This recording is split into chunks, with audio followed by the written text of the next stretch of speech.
Olá, hoje nós vamos falar sobre investimentos para o seu emprego. Mas antes, aquele pedido já tradicional que você vá ao nosso canal Como Enfrentar a Direita no Brasil, faça a sua inscrição, toque no sininho que você vai receber sempre as notificações de novos vídeos aqui no canal. Por que nós falamos investimentos para o emprego? Porque é isso que o Brasil precisa. É isso que você, a sua família, o seu filho precisam. Sem investimento, não haverá retorno a uma situação de normalidade no emprego aqui no Brasil. Nós estamos com uma massa de desempregados, outra massa de subempregados, que vai achatando os salários de quem ainda tem um emprego ou formal ou até mesmo informal ou de forma autônoma. Agora, este dado que eu vou trazer aqui é o dado fundamental para que você pense sobre o que você quer para o seu futuro. Muitas vezes nós temos escutado do atual governo de que estamos esperando os investimentos privados. Desculpe, mas eles não virão. Porque o investimento privado vem a reboque do aumento do mercado, da possibilidade de você investir e ter retorno deste investimento.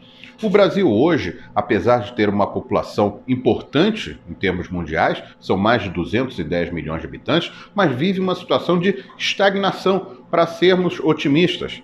Ou seja, não há setor brasileiro que, com raras exceções de algum setor de novas tecnologias, mas que esteja em crescimento. Para que você tenha uma ideia de um setor industrial que é importante, que é o setor de automóveis, o Brasil há 11 ou 12 anos vendia cerca de 4 milhões de automóveis no mercado interno. Hoje vende 2 milhões e meio. As fábricas estão ociosas. Como é que você faz para atender a essa demanda que não existe? Você não vai fazer novos investimentos, pelo contrário, algumas fábricas, inclusive, estão saindo do Brasil. E como é que se dá esse investimento? Esse investimento só pode se dar se o poder público tomar a decisão de dar esse passo à frente. Nós estamos num processo muito difícil em todo o mundo.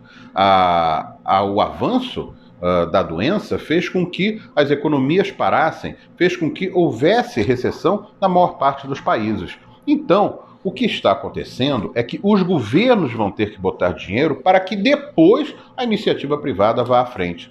Isso não é uma conversa de alguém, está defendendo estatização, isso, aquilo. Não, nós estamos defendendo o emprego de todos, a melhoria da massa salarial e evitar uma crise social que pode acontecer no nosso país pela falta de emprego e pelo desespero. Para que você tenha uma ideia, nós vamos falar da União Europeia. A União Europeia, conjunto de países, a maior parte da Europa faz parte da União Europeia. A União Europeia fez o que não fazia há décadas, que é um lançamento conjunto da dívida. Porque o Banco Central Europeu, que comanda a política monetária naquele continente, exigia que cada país fizesse a sua dívida individualmente, porque a Alemanha dizia que não ia sustentar, por exemplo, a dívida da Grécia, ou a dívida da Espanha, ou a dívida da Itália, que aquilo ali, que já havia compensações internas dentro do grupo, que as dívidas deviam ser individuais. Pela primeira vez, para enfrentar o processo atual, a União Europeia vai fazer um lançamento de dívida conjunta para todos os países. Quem assume a responsabilidade é a União Europeia. E sabe quanto é isso? Essa emissão de dívida significará 750 bilhões de euros. São 5 trilhões de reais. É muito dinheiro para se investir no período que vai agora de 2021 a 2027. Sendo que desses 750 bilhões de euros, 390 bilhões a fundo perdido. É isso mesmo. Os países não vão devolver. Se emite a dívida, se tem o dinheiro, e os países têm que usar aquele dinheiro para investir em infraestrutura, em meio ambiente, em modernização da sua capacidade industrial. É isso que vão fazer. E outros 360 bilhões em empréstimos. Aí os países pegam, se quiserem, e pagam os juros, e aí vão fazendo a sua administração de dívida. Por que eles fazem isso? Porque senão eu diria o seguinte: a iniciativa privada europeia é uma iniciativa privada forte. É de um continente que você tem a Alemanha, você tem a França, você tem a Itália. Só que ninguém investe se não houver demanda.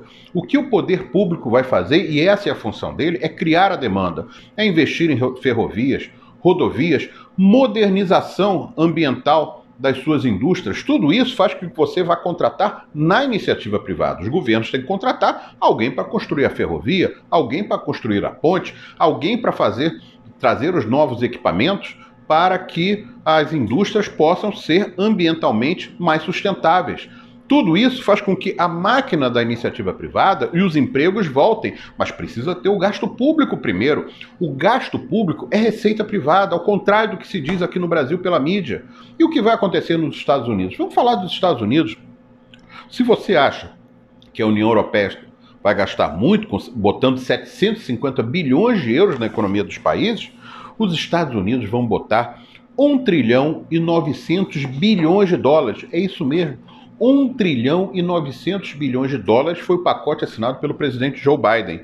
Isso aí para apoio às famílias e para reconstrução e infraestrutura. Apoio às famílias, porque você tem que dar dinheiro direto para as famílias para que elas possam movimentar o comércio. Para que você tenha uma ideia, as famílias que recebem até 700 mil dólares por ano, 75 mil dólares por ano, desculpe, 75 mil dólares por ano, ou 150 mil um casal, recebem um cheque de 1.400 dólares por adulto e por filho. O governo dos Estados Unidos não está dando isso porque ele é bonzinho, resolveu distribuir dinheiro. Não, é porque ele precisa que a economia saia desse processo, desse buraco que a doença colocou. Então os Estados Unidos vão fazer esse investimento, a União Europeia também. Falando em União Europeia, pegar aqui um país pequeno, que tem relação com o Brasil, que é Portugal. Portugal vai receber, para que você tenha uma ideia, 45 bilhões de euros. São mais de 300 bilhões de reais para investimentos em obra e infraestrutura. 15 bilhões a fundo perdido utiliza como ele quiser, dentro dos parâmetros colocados pela União Europeia, faz ponte, moderniza as suas linhas de transmissão, moderniza seus portos, e 30 bilhões de euros do próprio orçamento europeu, que já tem destinado aos países que são menos desenvolvidos dentro do bloco europeu. E o que acontece com o Brasil? Não há hoje nenhum plano de investimento pós a crise sanitária passar. Primeiro, a gente torce para que a crise passe. E segundo, o que fazer no dia seguinte? Privatizar? Vender? Isso não traz um investimento. Porque se eu compro alguma coisa pronta, eu só vou investir se por acaso houver uma demanda muito maior. Não há. Como é que o Brasil pode estar em pleno século XXI tendo como ligação entre as duas maiores cidades brasileiras, Rio e São Paulo, apenas a rodovia Presidente Dutra? 2 pistas para ir, 2 pistas para voltar. Não tem ligação de trem. A ligação de trem que existe é praticamente de minério que sai de Minas Gerais para os portos, não tem mais nada. O Brasil precisa de investimento. Agora, esse investimento só virá de fora quando os investidores estrangeiros admitirem: o Brasil está aumentando a sua demanda, eu posso fazer mais uma fábrica de cimento, eu posso colocar a minha empresa lá para disputar a construção de uma rodovia, de uma ferrovia, eu posso fazer disputar uma fábrica de aço com a Uzi Minas ou com a CSN que o Brasil está produzindo. Só que isso só é feito pelo gasto público. Por favor, o nosso apelo: não entre na conversa da mídia que é preciso cortar os gastos do governo. Se isso for feito ainda mais forte do que vem sendo feito, nós teremos mais recessão, mais desemprego. Neste momento, nós precisamos do gasto público para investimentos. E não é verdade que você precise arrecadar primeiro. A União Europeia não foi pegar 750 bilhões de impostos dos seus contribuintes antes de lançar o projeto. Nem o presidente Joe Biden saiu pegando 1 trilhão e 900 bilhões de dólares das pessoas ou das empresas nesse momento de recessão. Claro que não. Primeiro você gasta, primeiro o Estado coloca à frente a necessidade da emissão da moeda, da emissão do título da dívida pública, e depois você equilibra. Porque quando se fala, a dívida pública brasileira está muito alta, numa moeda que o Brasil emite, que é o real, que você, claro, você não vai fazer um endividamento eterno, mas nesses momentos você tem que fazer a política que vai no sentido contrário ao momento da economia. Se a economia vai afundando, você tem que aumentar o gasto público. Se a economia, por acaso, se recupera, você pode diminuir um pouco o gasto público em investimento.